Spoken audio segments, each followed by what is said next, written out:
Uma escrava grávida tentou fugir da fazenda no meio da noite. Ela deu à luz escondida na floresta, e quando foi capturada, todos esperavam uma punição brutal. Mas 3 anos depois, quando ela voltou, o que ela trazia nos braços fez todo mundo se calar e até mesmo o senhor mais cruel chorar. Ninguém esperava por isso. Essa história tem reviravoltas que vão te deixar grudado na tela até o final. Mas antes da gente começar, me fala nos comentários. Você está assistindo de qual cidade? E se você é daqueles que ama uma história real que parece impossível de acreditar, então se inscreve agora no canal e ativa o sininho para não perder nenhuma história emocionante dessas. Bora? Então segura firme, porque a história de Catarina e Joaquim vai te surpreender do começo ao fim. A noite estava escura e sem lua quando Catarina descobriu a verdade que mudaria tudo. Grávida de 8 meses, ela havia acordado com sede e saiu silenciosamente da senzala para buscar água no poço. Foi então que ouviu vozes vindas dos estábulos. Vozes que falavam baixo mas com urgência. Ela reconheceu uma delas imediatamente. Era Joaquim, seu marido, o homem que ela amava mais que a própria vida, o pai da criança que crescia em seu ventre. A outra voz era de Mateus, o feitor da fazenda Vale do Sol. Catarina se aproximou silenciosamente, escondendo-se atrás de uma pilha de feno. O que ela ouviu fez seu sangue gelar nas veias. Amanhã à noite, Mateus dizia, sua voz carregada de malícia, você vai liderar os outros 5 na fuga. Eu deixarei a porta dos fundos destrancada e apagarei as lanternas do caminho norte. Vocês terão 2 horas de vantagem antes que eu descubra e soe o alarme. Joaquim respondia com gratidão, sua voz emocionada. Obrigado, senhor Mateus. A recompensa que o barão está oferecendo por nos entregar aos quilombolas, você é um homem de palavra. Mas então Mateus riu, uma risada baixa e cruel que fez o estômago de Catarina se revirar. Palavra? Seu tolo! Você acha que eu vou realmente deixá-los escapar? A fuga que planejamos é uma armadilha. Haverá homens esperando na floresta, armados e prontos. Vocês serão capturados, feitos de exemplo, e eu receberei não apenas a recompensa do barão por impedir uma fuga, mas também seu agradecimento por testar a lealdade dos escravos. E quanto a você, Joaquim, bem, fugitivos recapturados raramente sobrevivem ao castigo que vem depois. Catarina teve que cobrir a boca com a mão para não gritar. Joaquim estava sendo enganado, levado direto para uma armadilha que certamente resultaria em sua morte. Ela sentiu o bebê chutar fortemente em seu ventre, como se ele também sentisse o perigo. Com o coração disparado, ela se afastou silenciosamente dos estábulos e voltou para a senzala, sua mente trabalhando freneticamente.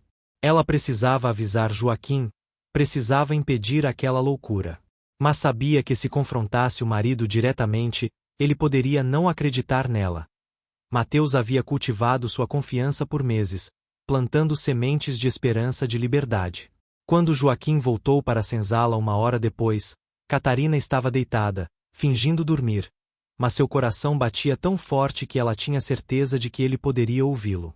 Ela observou através de cílios semicerrados enquanto ele se deitava ao lado dela, sua mão automaticamente indo para seu ventre inchado, acariciando suavemente. Logo, meu filho, ele sussurrou tão baixo que ela mal conseguia ouvir, logo você nascerá livre. Eu prometo. A inocência em sua voz, a esperança genuína, partiu o coração de Catarina em 1000 pedaços. Ela passou a noite inteira acordada, seu cérebro trabalhando em planos desesperados. Ela poderia ir ao barão e contar sobre a armadilha? Não.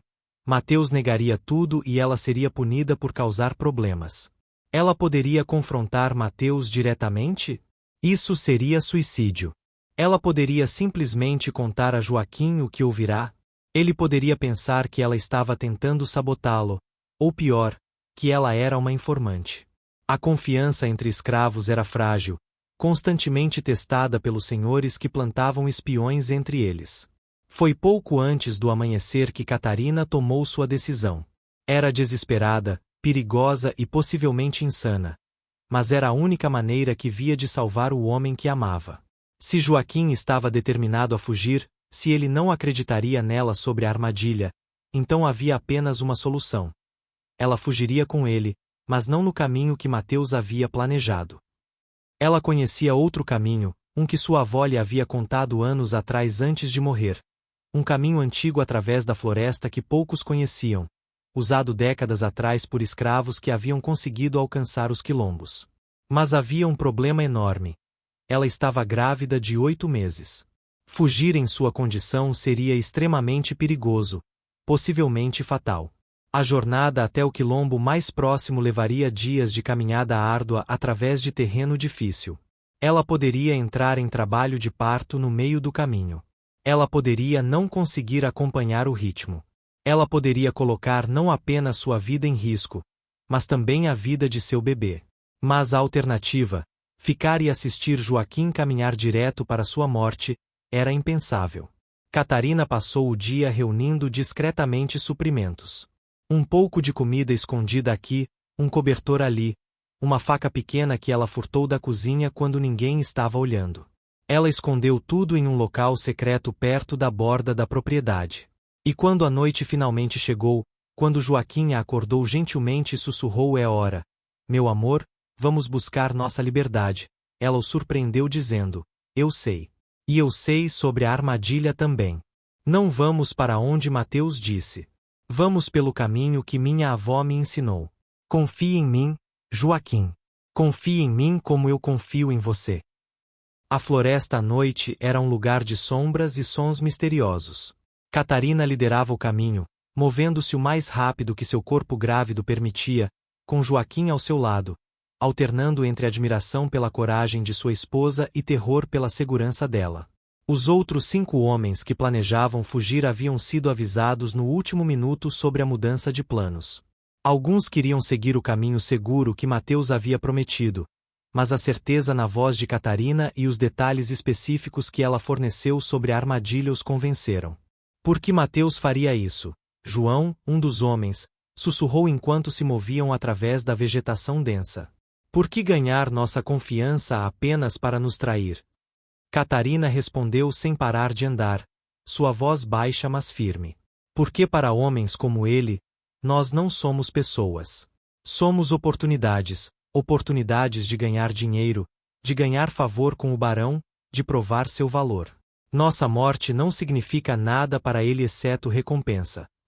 As palavras eram amargas, mas verdadeiras, e todos os homens sabiam disso. Eles caminharam por horas, sempre alertas para sons de perseguição. Catarina havia calculado que eles tinham até o amanhecer antes que sua ausência fosse notada. A contagem dos escravos acontecia ao raiar do dia. Isso lhes dava talvez 6 ou 7 horas de vantagem, mas precisavam usá-las sabiamente. O caminho que ela conhecia era mais longo que a rota direta que Mateus havia oferecido, mas era mais seguro, passando por áreas onde patrulhas raramente iam, usando leitos de riachos para mascarar seu rastro. Foi quando estavam cruzando seu terceiro riacho que Catarina sentiu a primeira contração. Não foi forte, apenas um aperto leve em seu abdômen que passou rapidamente.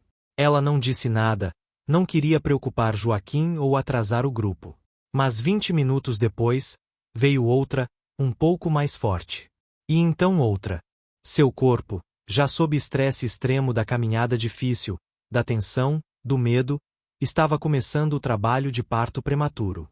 Ela apertou os lábios e continuou andando, rezando silenciosamente para que conseguisse aguentar apenas um pouco mais. Joaquim notou quando ela tropeçou pela terceira vez em uma raiz que deveria ter sido fácil de evitar. Catarina, ele sussurrou urgentemente, segurando seu braço. Você está bem? Podemos descansar. Não, ela interrompeu, sua voz mais áspera do que pretendia. Não podemos parar. Ainda não estamos longe o suficiente. Preciso continuar. Mas mesmo enquanto falava, outra contração a atingiu, esta forte o suficiente para fazê-la dobrar-se ligeiramente. Joaquim viu e seu rosto empalideceu mesmo na escuridão. O bebê, ele sussurrou com horror. O bebê está vindo. Os outros homens se reuniram ao redor, suas expressões uma mistura de preocupação e pânico mal disfarçado. Eles estavam a pelo menos um dia de caminhada do quilombo mais próximo, no meio de uma floresta densa, sendo caçados, e a mulher que estava liderando sua fuga estava entrando em trabalho de parto. A situação parecia impossível. Temos que voltar, disse Pedro, o mais velho do grupo. Temos que levá-la de volta antes que seja tarde demais. Ela vai morrer aqui fora, e o bebê também. Não. Catarina sibilou com uma ferocidade que surpreendeu todos eles. Não estou voltando. Voltamos e Joaquim morre na armadilha de Mateus, vocês todos morrem. Eu não vou permitir isso. Vamos continuar. Mas mesmo enquanto falava, outra contração veio, mais forte, mais dolorosa. Suas águas se romperam, líquido quente escorrendo por suas pernas, e ela soube que não tinha mais escolha. O bebê estava vindo, querendo ou não, e estava vindo agora. Temos que encontrar abrigo, Joaquim disse, assumindo o comando agora que Catarina claramente não podia mais liderar. Algum lugar escondido onde ela possa dar à luz sem sermos descobertos. Eles se moveram mais profundamente na floresta, procurando desesperadamente, até que José, o mais jovem do grupo, encontrou algo, uma pequena caverna, mais um buraco grande entre rochas antigas cobertas por vegetação densa, mas seria suficiente. Eles ajudaram Catarina a entrar, e Joaquim ficou ao seu lado enquanto os outros homens montavam guarda do lado de fora. O trabalho de parto de Catarina foi rápido e brutal. Seu corpo, já exausto pela fuga, pela caminhada, pelo estresse, não tinha reservas de força. Ela mordia um pedaço de madeira para não gritar, suor escorrendo por seu rosto apesar do frio da noite. Joaquim segurava sua mão, sussurrando palavras de encorajamento, mas havia terror em seus olhos. Eles não tinham parteira, não tinham suprimentos médicos, não tinham nada exceto suas próprias mãos e esperança desesperada. Foi pouco antes do amanhecer que o bebê finalmente nasceu. Uma menina, pequena mas com pulmões surpreendentemente fortes. Seu choro ecoou pela pequena caverna, e por um momento aterrorizante, Joaquim pensou que o som os entregaria a qualquer perseguidor nas proximidades. Mas então ele olhou para sua filha, para o milagre em seus braços, e todas as outras preocupações desapareceram momentaneamente. Catarina, exausta além de qualquer descrição, conseguiu sorrir fracamente. Esperança, ela sussurrou. Seu nome é Esperança. Porque ela nasceu livre, na fuga para a liberdade, e ela é nossa esperança de que tudo isso valeu a pena.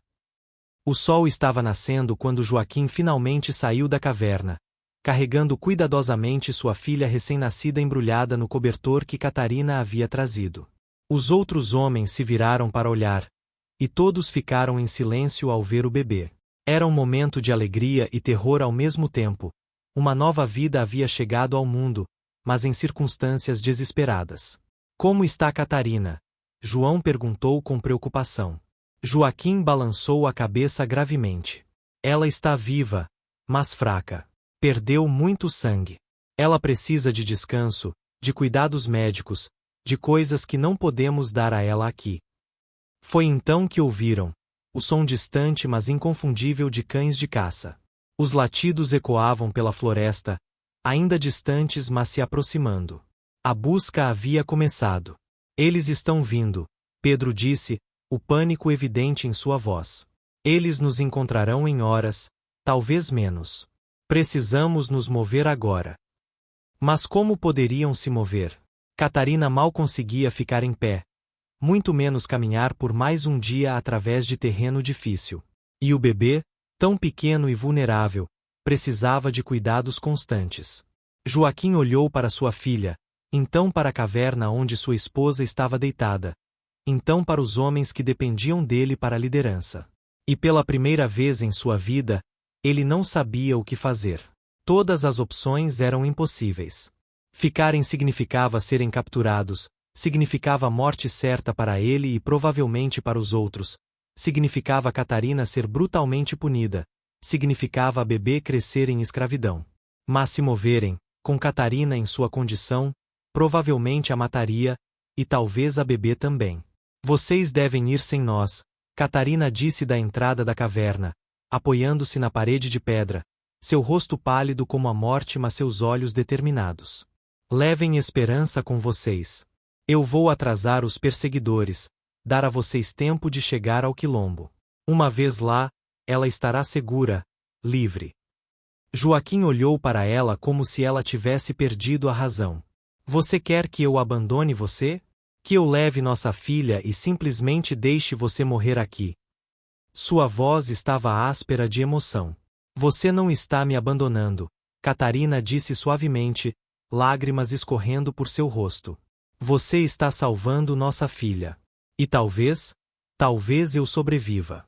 Talvez eles tenham alguma misericórdia quando virem que estou sozinha, que dei à luz sozinha. Mas Joaquim, se você ficar, se todos vocês ficarem, então nós todos morremos. E esperança cresce em correntes. Eu não posso permitir isso. Não vou permitir isso. Ela nasceu livre, e ela vai permanecer livre. Os outros homens trocaram olhares, o conflito claro em seus rostos.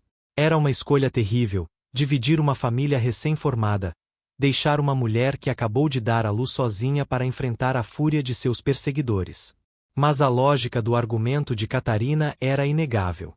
Com ela atrasando-os, com o bebê sendo levado adiante, havia pelo menos uma chance. Ela está certa, José disse finalmente, sua voz pesada. Não gosto, mas ela está certa.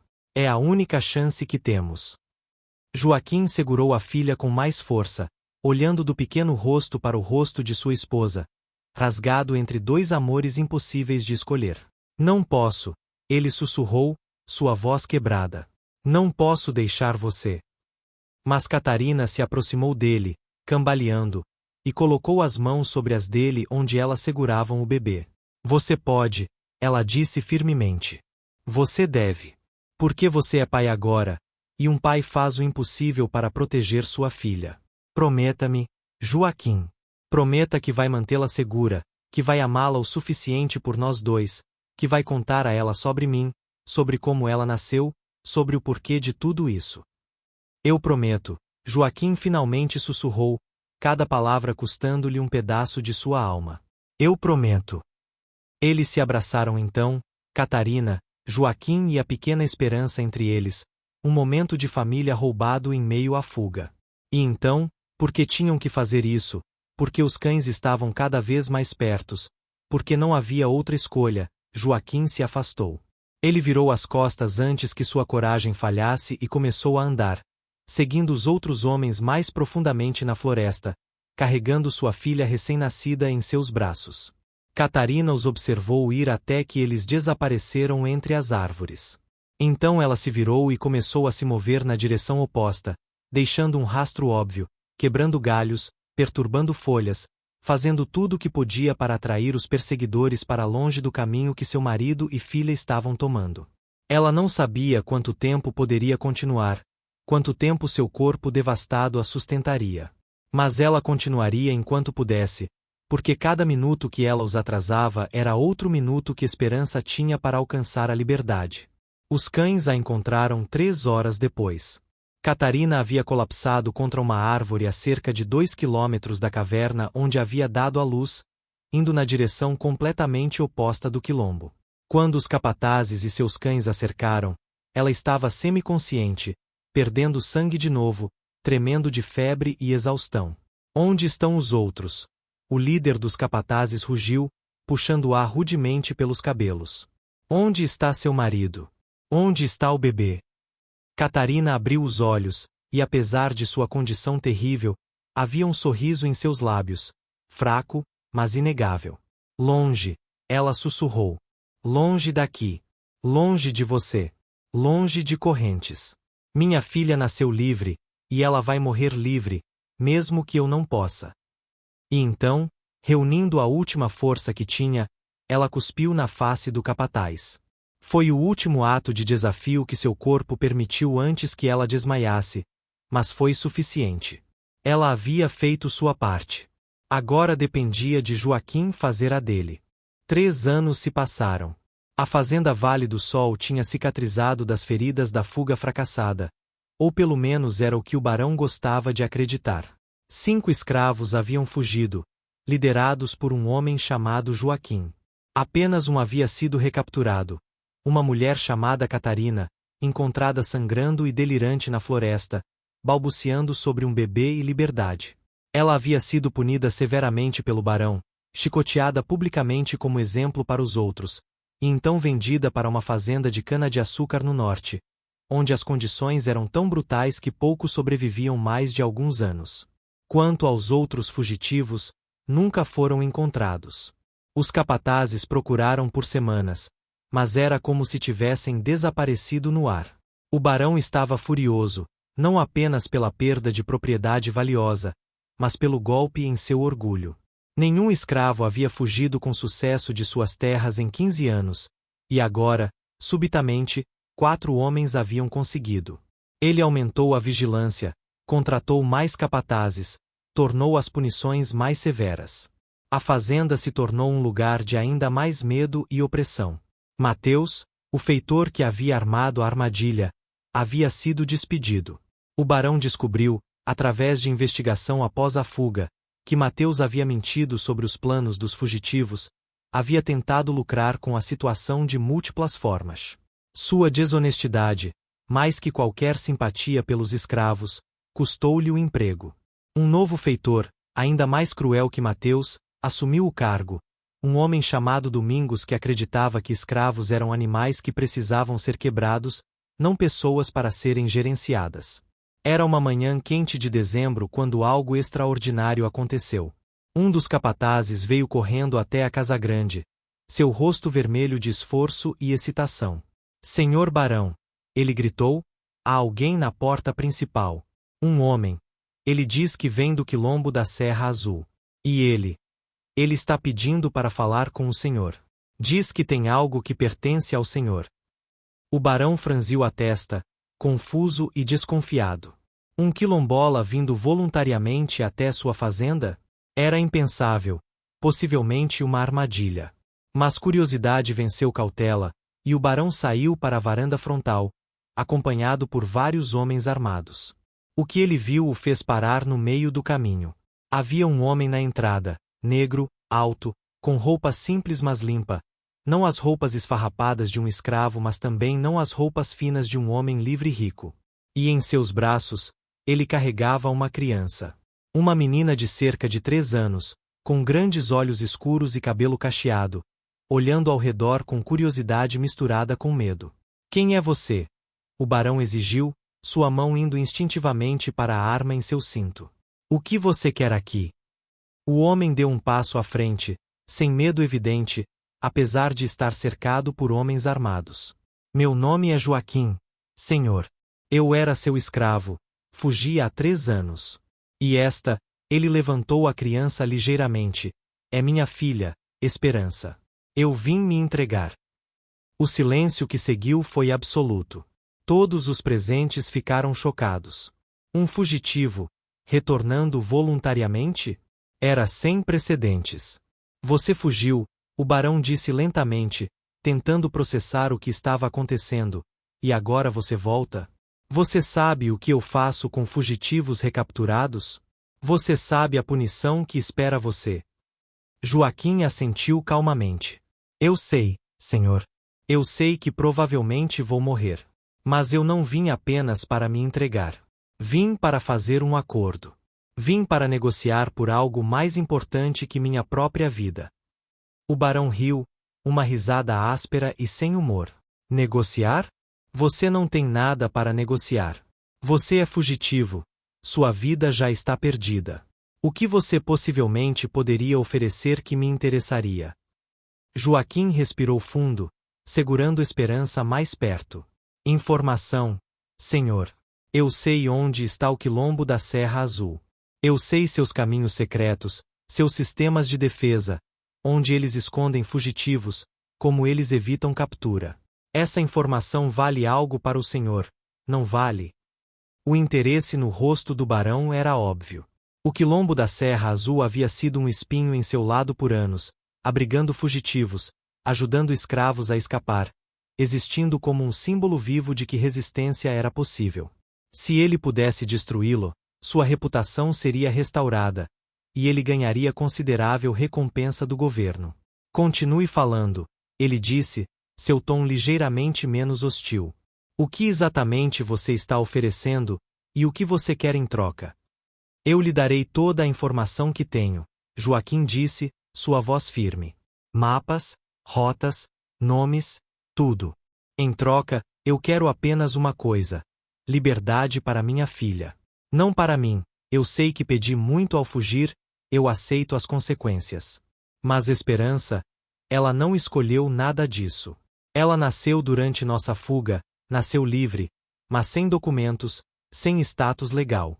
Se ela voltar ao quilombo, ela viverá sempre em medo de ser capturada. Mas se o Senhor lhe der papéis de alforria, se o Senhor a declarar livre legalmente, então ela terá uma chance de vida real.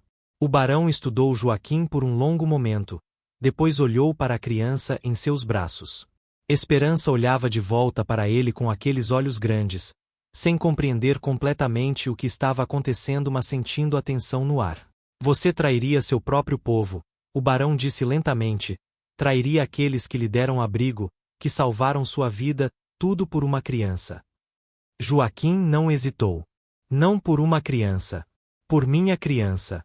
E sim, eu venderia minha alma ao diabo se isso significasse que ela teria uma chance de vida melhor. Isso é o que pais fazem. O barão ordenou que Joaquim e Esperança fossem levados para dentro da casa grande, não como prisioneiros ainda, mas não como convidados também. Ele queria tempo para pensar, para avaliar se a oferta de Joaquim era genuína ou algum tipo de truque elaborado. Joaquim foi colocado em um quarto pequeno mas limpo, com Esperança, e guardas foram posicionados na porta. Você terá comida e água, o barão disse, e tempo para descansar. Amanhã, decidiremos seu destino. Naquela noite, sozinho com sua filha, Joaquim segurou Esperança em seu colo e finalmente permitiu que as lágrimas que havia estado segurando por anos escorressem livremente. Esperança, confusa mas intuitiva da maneira que crianças pequenas são, limpou as lágrimas de seu pai com suas mãos pequenas. Por que você está triste, papai? Ela perguntou com sua voz aguda. Nós vamos ver a mamãe agora. Joaquim sentiu seu coração se partir. Como você explica para uma criança de 3 anos que ela nunca veria a mãe de novo, que a mulher que a trouxe ao mundo se sacrificou para que ela pudesse viver livre? Sua mamãe ama você muito, Joaquim disse, abraçando Esperança contra seu peito. Ela te ama mais que qualquer coisa no mundo. E tudo o que ela fez, todo o sacrifício que ela fez, foi para que você pudesse ter uma vida melhor. Esperança não entendeu completamente, mas ela abraçou o pai de volta, sentindo sua tristeza e tentando confortá-lo da única maneira que sabia. Eles adormeceram assim, pai e filha, no que Joaquim sabia poderia ser sua última noite juntos. Na manhã seguinte, Joaquim foi levado ao escritório do barão. Esperança foi deixada aos cuidados de uma das criadas da casa, uma mulher idosa chamada Rosa que olhou para a menina com compaixão e tristeza.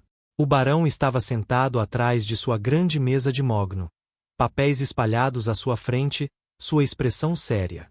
Eu pensei sobre sua oferta a noite toda, ele disse sem preâmbulo. E eu tenho perguntas. Primeiro, por que agora? Por que, depois de 3 anos em liberdade, você escolheria voltar? Joaquim não hesitou. Porque liberdade sem segurança não é realmente liberdade, senhor. No quilombo, vivíamos sempre com medo de ataques, de traição, de sermos descobertos. Esperança estava crescendo nesse ambiente de medo constante. Eu queria mais para ela. Queria que ela pudesse caminhar em cidade sem medo de ser capturada, que pudesse ter educação, que pudesse realmente viver, não apenas sobreviver. E para isso, ela precisava de papéis legais que eu não tinha meios de obter, exceto através do Senhor. O barão assentiu lentamente. Segunda pergunta. Como eu sei que a informação que você oferece é genuína? Você poderia estar me levando direto para uma armadilha. Joaquim alcançou lentamente dentro de sua camisa e tirou um pedaço de tecido cuidadosamente dobrado. Quando o desdobrou, revelou um mapa desenhado à mão, incrivelmente detalhado, mostrando rotas, marcos de referência e localizações precisas. Este é mapa real do quilombo e seus arredores, senhor. É genuíno. E se o senhor aceitar minha oferta, eu pessoalmente guiarei seus homens para lá. O barão estudou o mapa, seus olhos se arregalando ao reconhecer marcos de referência que ele conhecia, ao ver o nível de detalhe que seria impossível de falsificar. Você realmente vai trair seu próprio povo, ele disse, e havia algo no seu tom, não exatamente respeito, mas talvez compreensão. Você realmente ama essa criança o suficiente para condenar centenas de pessoas que confiaram em você. Joaquim encontrou os olhos do barão diretamente. Eu não finjo que o que estou fazendo é nobre, senhor. É a escolha mais egoísta que já fiz. Mas sim, eu amo minha filha o suficiente para fazer até mesmo isso. Terceira pergunta, o barão disse, inclinando-se para a frente. E esta é a mais importante. O que acontecer? Terceira pergunta, o barão disse, inclinando-se para a frente. E esta é a mais importante. O que aconteceu com a mulher? Com Catarina? Os relatórios dizem que ela estava delirando sobre um bebê quando foi capturada.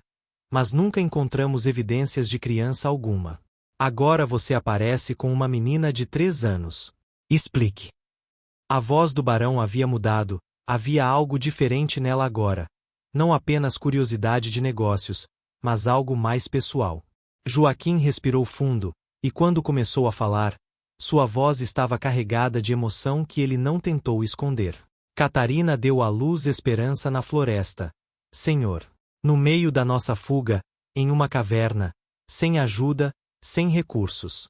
Foi o parto mais difícil que alguém poderia imaginar. Mas nossa filha sobreviveu, nasceu forte apesar de tudo. E então Catarina fez algo que eu nunca vou entender completamente, algo que me assombra todos os dias desde então. Ela insistiu que eu levasse esperança e continuasse para o quilombo. Joaquim continuou, lágrimas começando a escorrer por seu rosto. Ela sabia que não conseguiria fazer a jornada, não em sua condição. Então ela se sacrificou. Ela foi na direção oposta para atrair os perseguidores para longe de nós. Ela nos salvou, salvou nossa filha, ao custo de sua própria liberdade, possivelmente de sua própria vida. Esse é o tipo de amor que Catarina tinha, Senhor. Amor que não calcula custo, que não hesita em sacrifício. O barão ficou em silêncio por um longo momento, processando isso. Finalmente, ele disse: Catarina foi vendida há 3 anos. Para uma fazenda de cana no norte.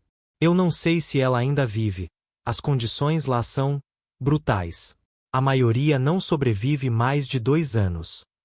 Ele viu a dor atravessar o rosto de Joaquim como uma lâmina física.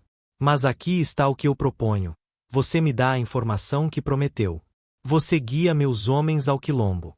E em troca, eu não apenas libertarei sua filha, mas também farei investigação sobre o paradeiro de Catarina. Se ela ainda viver, eu a comprarei de volta e a libertarei também. Joaquim olhou para o barão com choque. Por quê? Ele perguntou simplesmente. Por que você faria isso? Por que estenderia tal misericórdia? O barão se levantou e caminhou até a janela, olhando para as terras de sua fazenda. Porque eu sou pai também, ele disse finalmente. Tenho 3 filhos. E se estivesse em sua posição, se fosse meus filhos que precisassem ser salvos, eu faria qualquer coisa. Absolutamente qualquer coisa. Eu posso ser muitas coisas, duro, às vezes cruel, certamente não um homem que os fugitivos considerariam amigo. Mas não sou monstro completo. Entendo amor de pai. E respeito isso, mesmo quando vem de alguém que minha sociedade diz que é minha propriedade. Além disso, o barão continuou, virando-se de volta para Joaquim. Aquela mulher, Catarina, demonstrou coragem que rivalizaria com qualquer soldado que já conheci. Ela deu à luz em condições impossíveis e então deliberadamente atraiu perseguidores para longe de sua filha recém-nascida. Isso não é ato de propriedade. É ato de herói. E meu filho mais velho está servindo no exército agora. Ele me escreve sobre coragem, sobre sacrifício, sobre o que torna alguém verdadeiramente nobre. Aprendi, através de suas cartas, a reconhecer essas qualidades onde quer que as veja, independentemente da cor da pele ou status social. Joaquim estava chorando abertamente agora, anos de tensão, medo e esperança reprimida finalmente encontrando liberação. Eu aceito seu acordo, Senhor, ele disse. Eu lhe darei tudo o que prometi. Mas, Senhor, por favor, se há alguma chance de que Catarina ainda viva, de que ela possa ver esperança novamente, de que possamos ser família novamente, eu pagaria qualquer preço por isso. O barão assentiu. Então temos um acordo. Amanhã, você começará a me briefar sobre o quilombo. Em uma semana, guiará a minha expedição. E enquanto isso, enviarei mensageiros ao norte para investigar sobre Catarina. Quando Joaquim voltou ao quarto onde Esperança o esperava, ele a pegou e girou com ela, rindo e chorando ao mesmo tempo. Papai está feliz? Esperança perguntou, confusa mas pega pela alegria de seu pai.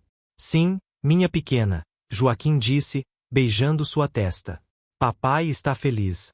Porque você vai ser livre. Livre de verdade, com papéis, com direitos.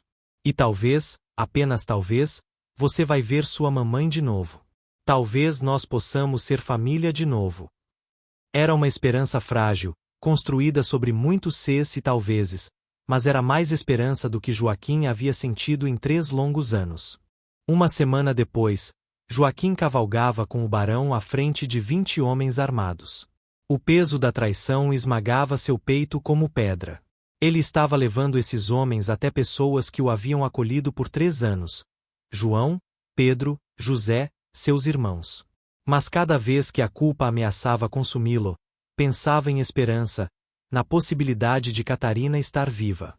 Quando chegaram perto do quilombo, Joaquim explicou: eles têm vigias. Eu preciso ir primeiro, sozinho, deixá-los me ver. Então sinalizarei. O barão desconfiou. Como sei que não vai avisá-los? Joaquim tirou o medalhão de Catarina do pescoço. Mantenha isso. É a única coisa que Esperança tem de sua mãe. Enquanto você tiver, sabe que voltarei. Joaquim entrou no quilombo, recebido com alegria. João o abraçou. Meu irmão. Onde está a Esperança? O coração de Joaquim sangrava. Ele pediu para falar com todos.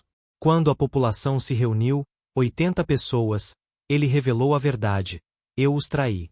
Há 20 homens armados a 300 metros, esperando meu sinal. Eu dei a eles mapas, informação, tudo. O silêncio do choque foi quebrado pelo grito de João. Por quê? Éramos seus irmãos. Joaquim forçou-se a olhar nos olhos dele, por esperança. O barão ofereceu sua liberdade legal. E procurar Catarina, libertá-la se ela viver. Escolhi minha família. Vou carregar essa culpa para sempre. Pai Tomás, o líder sábio, perguntou: você nos avisou. Poderia ter simplesmente sinalizado. Por quê? Joaquim balançou a cabeça. Porque posso ser traidor, mas não assassino. Vocês têm chance de fugir agora. Quanto tempo? Pai Tomás perguntou urgentemente. 15 minutos, talvez 20. O quilombo explodiu em evacuação organizada. Grupos de 5, cada um em direção diferente. João cuspiu aos pés de Joaquim. Espero que Esperança cresça livre e feliz. Espero que encontrem Catarina. Mas que você viva sabendo o preço que pagamos. Então correu, seguindo seu grupo. Quando o barão invadiu 15 minutos depois, encontrou o quilombo vazio. Joaquim estava sozinho na praça. Você os avisou, o barão disse, mão na arma. Você os deixou escapar. Joaquim não negou. Eu trouxe vocês aqui, cumpri minha parte. Mas não concordei em ser executor de crianças e velhos. Sou traidor, senhor, mas não assassino. O barão poderia tê-lo matado ali. Mas olhou para Joaquim, este homem rasgado entre escolhas impossíveis, e baixou a arma. Você é homem estranho, Joaquim. Traidor e salvador ao mesmo tempo. Mas acordo é acordo. Esperança terá liberdade. E ainda procurarei Catarina. Isso eu prometo. 6 meses se passaram desde o ataque ao quilombo. Joaquim vivia agora em uma pequena casa na cidade mais próxima, trabalhando como carpinteiro livre, habilidade que havia aprendido no quilombo. Esperança frequentava uma escola mista onde crianças livres de todas as cores aprendiam juntas. Ela tinha papéis legais proclamando sua liberdade, assinados pelo próprio barão. Era a vida que Joaquim nunca pensou ser possível, mas era manchada pela culpa constante de como havia sido adquirida, e pela ausência dolorosa de Catarina. Foi em uma tarde chuvosa de junho que uma carruagem parou em frente à sua casa. Joaquim, trabalhando em sua oficina de carpintaria, olhou para cima com curiosidade. Um homem desceu, era um dos servos do barão. Senhor Joaquim, o homem disse, era estranho ser chamado de senhor, mesmo agora. O barão pede que você vá à fazenda imediatamente. Ele diz que há alguém que você precisa ver. O coração de Joaquim começou a bater mais rápido. Ele pegou Esperança da escola rapidamente e seguiu a carruagem de volta à fazenda Vale do Sol. Quando chegaram, o barão os esperava na varanda da casa grande. Sua expressão era difícil de ler, não exatamente feliz, mas não triste também. Algo complexo. Joaquim, ele disse quando eles se aproximaram, eu cumpri minha promessa. Levou 6 meses, custou considerável quantia de dinheiro, e exigiu negociação com um homem particularmente cruel. Mas eu a encontrei. Encontrei Catarina. Joaquim sentiu suas pernas fraquejarem. Ela vive. Ele conseguiu sussurrar. Ela está viva. Ela vive, o barão confirmou. Mas Joaquim, eu preciso avisá-lo. Ela não está bem. Os 3 anos na fazenda de cana, eles a quebraram de formas que não sei se podem ser curadas. Ela mal fala. Mal come. O médico diz que ela sofreu não apenas fisicamente mas mentalmente. Ela está dentro, no quarto de hóspedes. Mas eu quero que esteja preparado. Ela não é a mulher que você se lembra. Joaquim assentiu, lágrimas já escorrendo por seu rosto. Não importa. Não importa o estado dela. Ela é minha esposa, a mãe de Esperança. Eu a amo não importa o que. O barão os levou para dentro. Esperança estava estranhamente quieta, sentindo a gravidade do momento mesmo sem entendê-lo completamente. Eles pararam em frente a uma porta, e o barão a abriu lentamente. O quarto era bem iluminado, limpo, confortável, um contraste gritante com os 3 anos de inferno que Catarina havia suportado. E lá, sentada em uma cadeira perto da janela, estava ela. Joaquim mal a reconheceu. A mulher vibrante e forte que ele se lembrava estava reduzida a quase nada. Catarina estava emaciada, sua pele esticada sobre ossos, coberta de cicatrizes. Seus olhos, uma vez tão cheios de vida e determinação, estavam vazios, olhando para o nada. Ela não se virou quando a porta abriu, não reagiu ao som de passos. Era como se ela não estivesse realmente ali, como se sua essência tivesse se retirado, deixando apenas uma casca. Catarina, Joaquim sussurrou, aproximando-se lentamente. Catarina, meu amor, sou eu. Sou Joaquim. Eu voltei. Eu voltei por você. Não houve reação. Catarina continuou olhando para a janela, seus olhos não focando em nada. Joaquim se ajoelhou ao lado da cadeira, pegando gentilmente suas mãos. Elas eram tão leves, tão frágeis, como ossos de pássaro. Por favor, ele sussurrou, por favor, volte para mim. Eu sei que você está ferida, eu sei que você sofreu mais do que qualquer pessoa deveria. Mas você é forte. Você sempre foi a mais forte de nós dois. Esperança, que havia estado atrás de Joaquim, de repente se moveu. Com a intuição de criança, ela se aproximou de Catarina e gentilmente tocou a mão da mulher. Mamãe, ela disse com sua voz aguda e clara. Mamãe, sou eu. Sou Esperança. Papai falou tanto sobre você. Ele diz que você é herói, que você me salvou. Eu trouxe algo para você. Ela alcançou dentro de seu pequeno bolso e tirou uma flor silvestre amassada que havia colhido no caminho. Por um momento, nada aconteceu. E então, lentamente, como alguém emergindo de águas profundas, algo mudou nos olhos de Catarina. Eles focaram, realmente focaram, na criança diante dela. Sua boca se abriu, fechou, abriu novamente. Esperança, ela sussurrou, sua voz rouca por falta de uso. Minha esperança. Lágrimas começaram a escorrer por seu rosto emaciado. Sua mão, tremendo violentamente, alcançou e tocou o rosto de Esperança, como se não conseguisse acreditar que ela era real. Sou eu, mamãe, Esperança disse, não assustada pela aparência de Catarina, apenas feliz de finalmente conhecer a mãe sobre quem seu pai havia contado tantas histórias. Papai diz que você me amava tanto que se sacrificou para me salvar. E agora você está aqui. Agora podemos ser família. Catarina puxou Esperança em um abraço, segurando-a como se sua vida dependesse disso, soluçando incontrolavelmente. Joaquim se juntou ao abraço, os três finalmente reunidos após 3 longos anos de separação, dor e sacrifício. O barão observava da porta, e havia lágrimas em seus próprios olhos, algo que seu orgulho normalmente nunca permitiria que alguém visse. Ele pensou em seus próprios filhos, enquanto ele os amava, enquanto ele se sacrificaria por eles.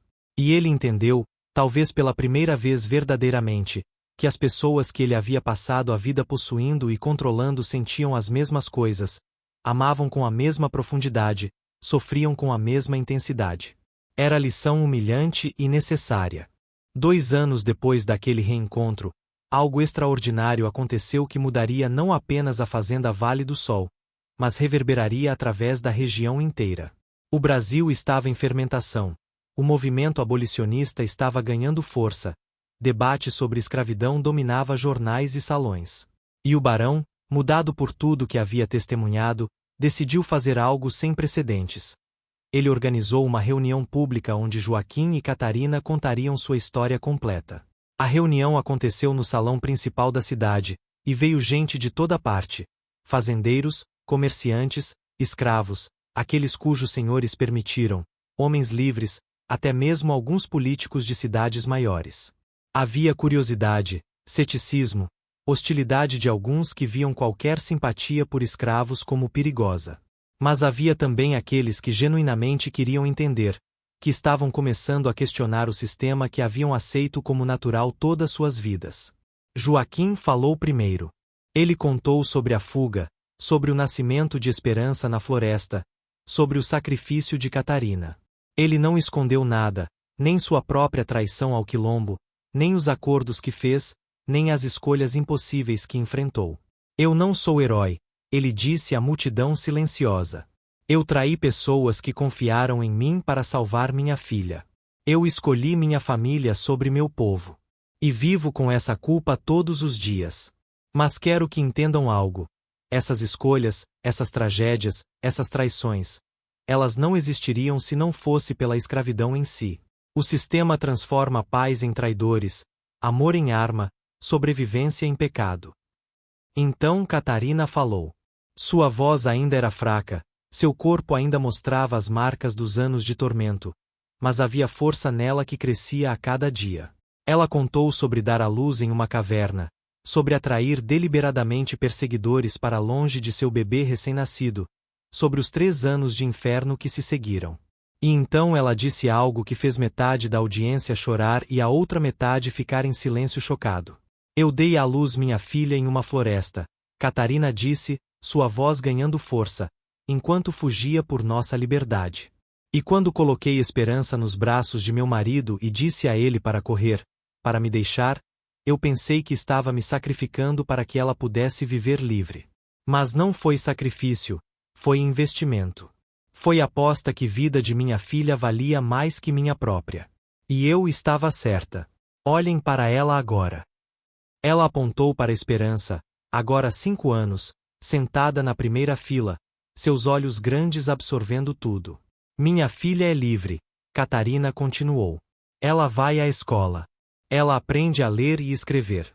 Ela não tem medo de ser vendida, separada de nós, trabalhada até a morte. Ela tem futuro. Mas quantas mães nesta sala, quantas mães em fazendas por todo este país, não podem dar o mesmo a seus filhos? Quantas veem suas crianças arrancadas de seus braços, vendidas como gado, quebradas por trabalho que criança nunca deveria fazer? Eu tive sorte. Meu marido encontrou maneira, por mais terrível que fosse, de libertar nossa filha. Mas e todas as outras? E todos os outros filhos nascidos em correntes? A sala estava completamente silenciosa. Muitos dos fazendeiros presentes estavam desconfortáveis, virando-se em suas cadeiras. Mas não podiam deixar de ouvir. Não podiam negar a humanidade bruta, a emoção real da mulher diante deles. Então Catarina fez algo que ninguém esperava. Ela caminhou até onde o barão estava sentado e ajoelhou diante dele. Senhor barão, ela disse, sua voz tremendo, você nos libertou. Você procurou por mim quando não tinha obrigação de fazê-lo. Você manteve sua palavra mesmo quando meu marido quebrou a dele ao avisar o quilombo. Por quê? Por que você fez isso? O barão ficou em silêncio por um longo momento. Todos os olhos estavam nele agora. Finalmente, ele se levantou e gentilmente ajudou Catarina a ficar de pé.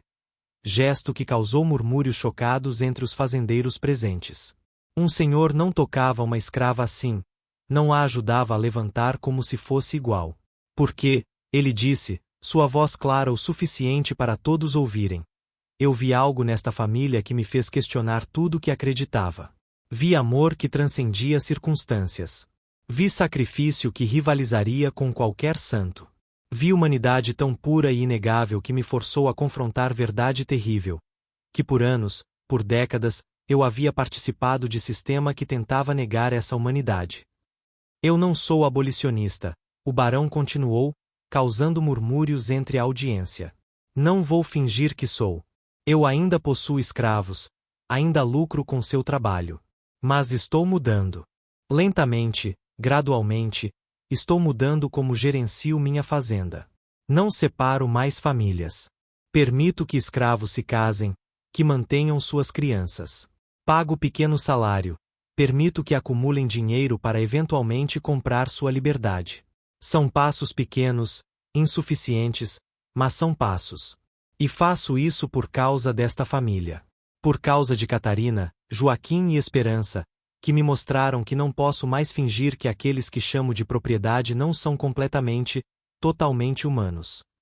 Então aconteceu algo extraordinário. Esperança, que havia estado quieta toda a apresentação, de repente se levantou e caminhou até a frente da sala. Sua pequena figura estava de pé diante de centenas de pessoas, mas ela não mostrava medo. Meu nome é Esperança, ela disse com sua voz aguda mas surpreendentemente clara. Eu nasci livre na floresta porque minha mãe escolheu me dar vida em liberdade ao invés de escravidão. Mas eu tenho amigos, na escola, que não são livres. Eles parecem comigo, brincam comigo, riem comigo. A única diferença é pedaço de papel que diz que eu sou pessoa e eles são propriedade. Como isso faz sentido? A pergunta de uma criança de 5 anos ecoou pelo salão silencioso. Era pergunta tão simples, tão direta, que cortava através de todas as justificativas complexas, todas as racionalizações que adultos haviam construído. Minha professora nos ensina, Esperança continuou, que todos são criados iguais, que todos têm direito à vida, liberdade, busca de felicidade. Mas então alguns dos meus amigos vão para casa para senhores que os possuem. Como isso está certo? Lágrimas escorriam pelos rostos de muitos na audiência agora, não apenas aqueles inclinados à abolição, mas até alguns dos fazendeiros mais duros. Nos anos que seguiram aquela reunião, a história de Joaquim, Catarina e Esperança se espalhou por todo o Brasil. Foi publicada em jornais, discutida em igrejas, debatida em câmaras governamentais. Não foi a história dele sozinha que mudou o país. O movimento abolicionista era muito maior, muito mais complexo que uma família.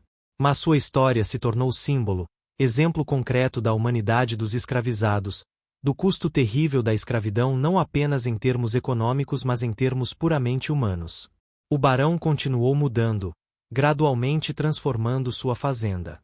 Ele nunca se tornou abolicionista declarado, seu orgulho e suas ligações sociais não permitiam. Mas suas ações falavam mais alto que palavras. Outros fazendeiros, vendo que tratamento mais humano não necessariamente diminuía a produtividade, começaram lentamente a seguir seu exemplo.